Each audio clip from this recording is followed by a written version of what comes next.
Hello my dear students, welcome to Advait Education. कैसे हैं आप सभी? आई होप आप सभी बढ़िया होंगे और आप सभी की प्रिपरेशन बहुत अच्छी चल रही होगी। तो चलिए आज हम आगे बढ़ते हैं और सर्कुलर मोशन की बात करते हैं। वृत्तीय गति क्या होता है? वृत्तीय गति कहें या सर्कुलर मोशन कहें तो सबसे पहला एग्जाम्पल जो हमारे ध्यान में आता है वो क्या आता है? ये झूले का। ठीक है कि इसमें जो ये मूवमेंट हो रहा है ये क्या है? आपका एक सर्कुलर मोशन का एग्जाम्पल है। तो सर्कुलर मोशन की डेफिनेशन भी यही कहती है कि यदि कोई वस्तु वृत्तीय पथ पर गति कर रहा है तो वो कहलाएगा सर्कुलर मोशन या वृत्तीय गति।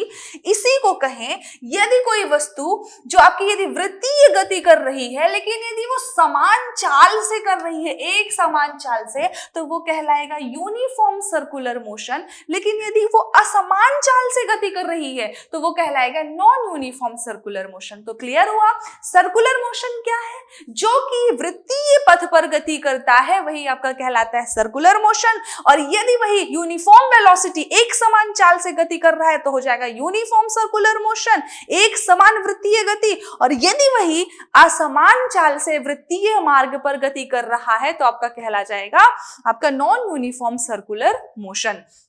अब जब मैं सर्कुलर मोशन की बात करती हूं तो कुछ टर्मिनोलॉजी है जो बहुत ही इंपॉर्टेंट है, तो चलिए वो हम देख लेते हैं। सर्कुलर मोशन में हमारा सबसे पहला है टाइम पीरियड, यानी कि टाइम पीरियड क्या है, फ्रीक्वेंसी क्या है, एंगुलर डिस्प्लेसमेंट क्या है, एंगुलर वेलोसिटी, एंगुलर एक्सेलरेशन, ये सारी चीज हम देखते हैं। ठीक है, शुरुआत कर रहे हैं टाइम पीरियड से। ये जो ऐसा घूम रहा है ना, तो जब कोई वृत्त जो है एक वृत्तीय मार्ग पूरा करने में, इस पूरे सर्कल को कंप्लीट करने में जितना समय लिया वही आपका कहलाता है आवर्त काल। देखिए वृत्तीय गति में कोई कण वृत्तीय पथ पर, इस वृत्तीय पथ पर एक चक्कर पूरा करने में, एक चक्कर पूरा करने में जितना भी समय लगा उसको, ठीक है, वही आपका कहलाता है आवर्त काल या कहे टाइम पीरियड। इसको हम किससे रिप्रेजेंट करते हैं? कैपिटल टी से। और इसकी जो यूनिट है भाई जाहिर सी बात है समय ही है एक तरह का, क्योंकि जितना समय ले रहा है एक चक्कर पूरा करने में वो क्या आपका कह रहा है? सेकेंड। तो इसकी यूनिट क्या हो गई?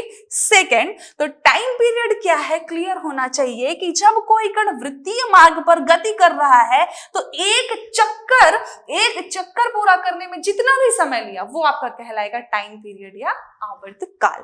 नेक्स्ट है हमारा फ्रीक्वेंसी क्या होती है। अभी हमने बोला कि एक चक्कर पूरा करने में जितना समय लिया, अब हम कहेंगे कि एक सेकंड में, 1 सेकेंड में वो कितने चक्कर लगा पा रहा है, वो है आपका फ्रीक्वेंसी।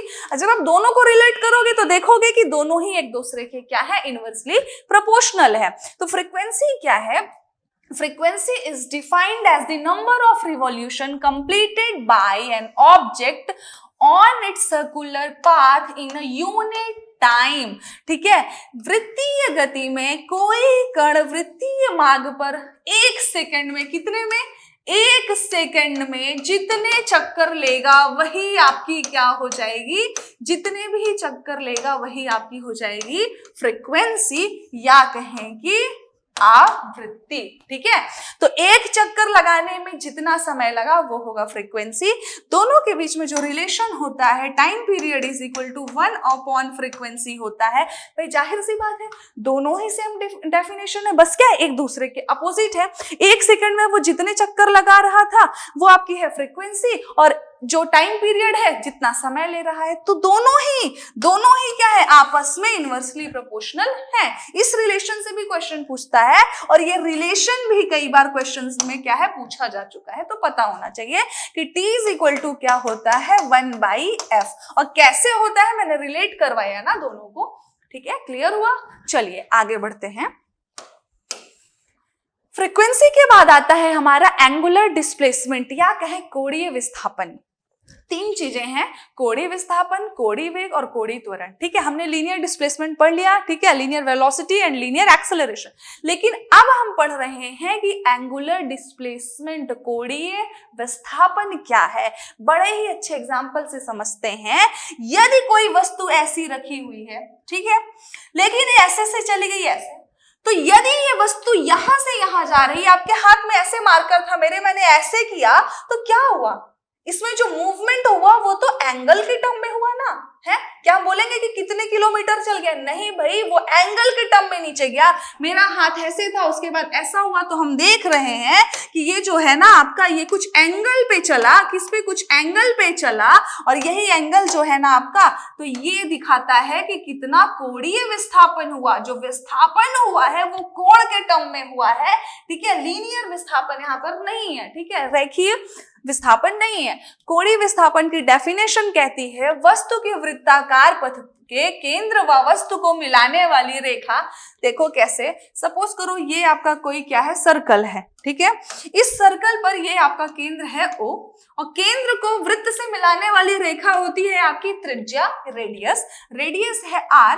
अब इस रेडियस पर क्या कह रहा है, वस्तु के वृत्ताकार पथ के केंद्र व वस्तु को मिलाने वाली रेखा द्वारा केंद्र पर बनाए गए कोण को हम कोणीय विस्थापन कहते हैं। वस्तु आपकी पहले यहां थी, यहां से चलकर यदि यहां पर भी पहुंच गई और एंगल थीटा बना ली और दूरी कितनी तय करी, सपोज s दूरी तय करी, तो आपका जो कोणीय विस्थापन होता है थीटा बराबर होता है S/R, क्योंकि हमने पढ़ा है फॉर्मूला होता है कोण बराबर चाप बटे त्रिज्या, या कहें कि angle is equal to arc upon radius. तो आर्क है यहाँ पर कितनी दूरी तय करी, तो वो है S दूरी, कितने रेडियस पर, R रेडियस पर। तो आ गया theta is equal to S/R।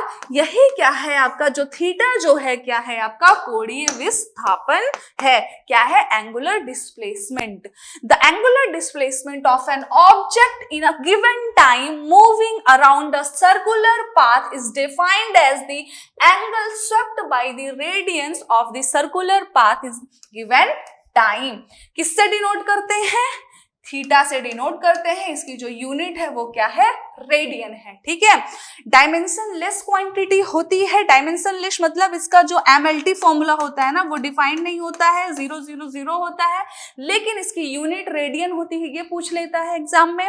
और क्या है ये आपने देख लिया, इससे बढ़िया एग्जाम्पल नहीं हो सकता। आपको एकदम क्लियर हो गया होगा कि कोणीय विस्थापन क्या है। जब भी मैं बात करूंगी तो आप सीधा मूवमेंट को नोटिस करो ना, कि मेरा मार्कर यहाँ था, यहाँ से यदि यहाँ गया, ऐसे था, नीचे गया, तो क्या हुआ, एंगल के टर्म में हुआ मूवमेंट, और वो जो एंगल के टर्म में मूवमेंट है वही है आपका एंगुलर डिस्प्लेसमेंट। रिप्रेजेंट किससे करते हैं, थीटा से रिप्रेजेंट करते हैं, यूनिट क्या है इसकी, रेडियन है। एंगुलर डिस्प्लेसमेंट क्लियर हुआ। चलिए आगे बढ़ते हैं। एंगुलर डिस्प्लेसमेंट के बाद हम देखते हैं एंगुलर एक्सीलरेशन क्या है। अब एक बात बताइए, आपको थीटा क्लियर हुआ, थीटा क्या है आपका, एंगुलर डिस्प्लेसमेंट।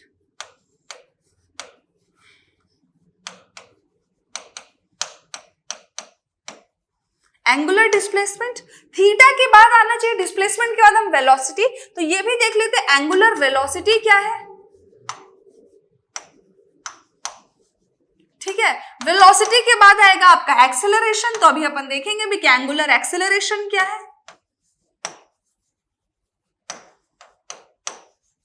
ठीक है।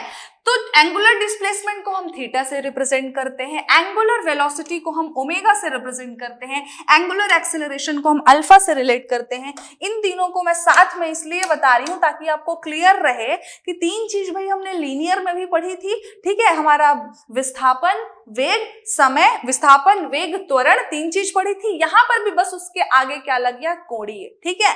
तो कोणीय जैसे ही लगा, एंगुलर एक्सेलरेशन का बहुत बढ़िया एग्जाम्पल है, जब आप मतलब आप गाड़ी चला रहे होते हैं तो क्या हो रहा होता है कि आपके जो व्हील का मूवमेंट है वो एंगुलर एक्सेलरेशन का एग्जांपल है।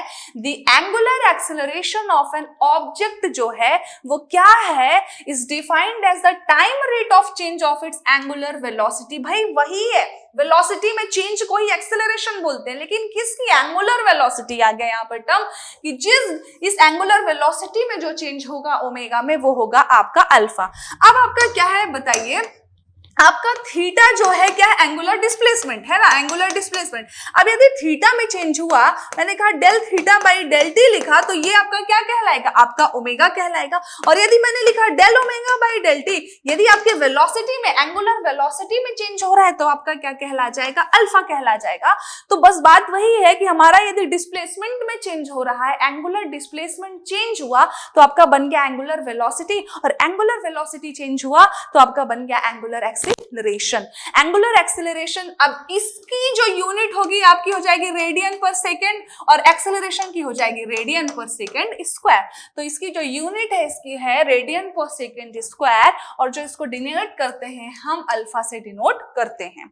आई होप क्लियर हुआ होगा, ठीक है।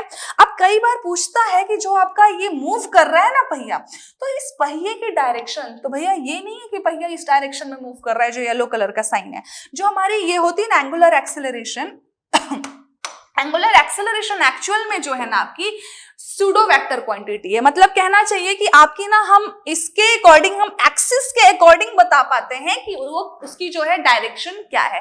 एक्सिस में हम कैसे अप्लाई करते हैं डायरेक्शन, सपोज करिए कि आपका ये क्या है, सर्कुलर मोशन हो रहा है, ठीक है, आपकी व्हील घूम रही है। हमेशा एक बात ध्यान रखना कि जब आपकी व्हील घूम रही है, इसमें क्या डिफरेंट वेलोसिटी से घूम रही है, ठीक है, डिफरेंट वेलोसिटी से घूम रही है, ठीक है, डिफरेंट वेलोसिटी, ठीक है, डिफरेंट वेलोसिटी है, डिफरेंट क्या है आपकी डायरेक्शन भी है, दोनों चीजें डिफरेंट है।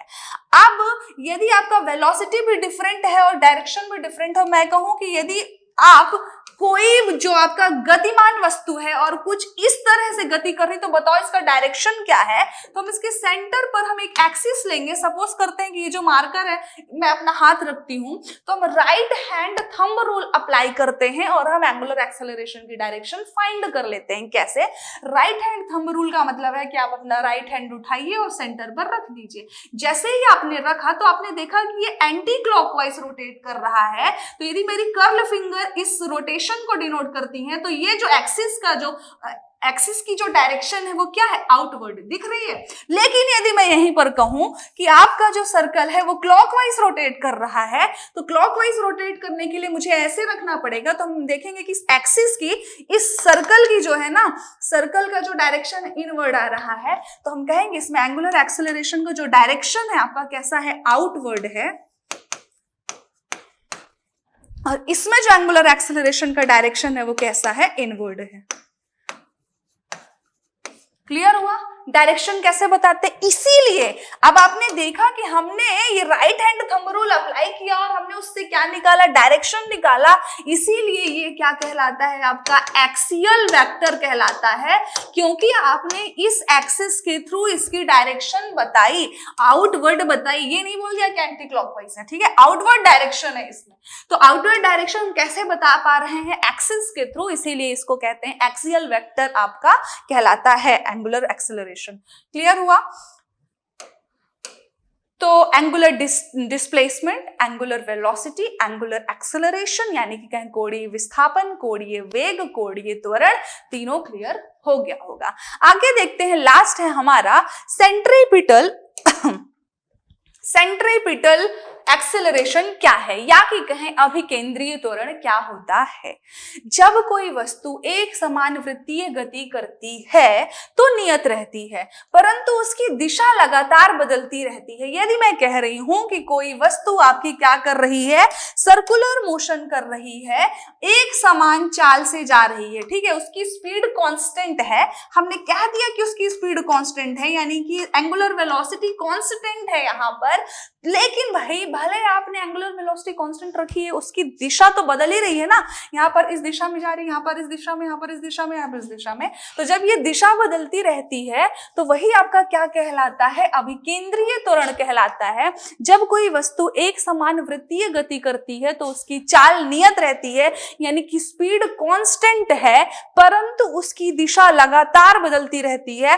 कार टर्निंग से गई तो उसकी दिशा तो बदल रही है ना, यदि उसने स्पीड नहीं चेंज करी है तो उसकी दिशा तो बदली, तो जैसे ही दिशा बदली वो आपका क्या कहलाता है, यानी कि वस्तु का वेग बदल रहा है, अर्थात एक समानुवृत्तीय गति में त्वरण होता है। इस त्वरण को ही हम क्या कहेंगे, अभिकेंद्रीय त्वरण या सेंट्रीपिटल फोर्स कहेंगे। सेंट्रीपिटल फोर्स हमारा किधर लगता है, जो सेंट्रीपिटल एक्सेलरेशन है ना आपका, हमेशा किधर लगता है, सेंटर की ओर लगता है।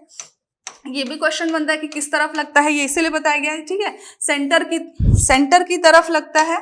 ये देखो, ठीक है, ये सपोज आपका सर्कल का सेंटर है तो इस तरफ लगेगा आपका सेंट्रीपिटल फोर्स है, जो सेंट्रीपिटल एक्सेलरेशन की डायरेक्शन होगी ना वो हमेशा सेंटर की तरफ होगी, सेंटर की तरफ। तो ये क्लियर हुआ कि सेंट्रीपिटल एक्सेलरेशन क्या है।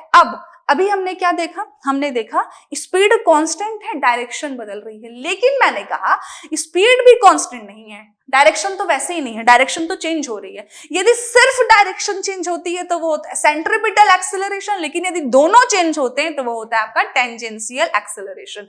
अब हमको इस बात को ध्यान रखना है कि अभिकेंद्रीय त्वरण क्या है।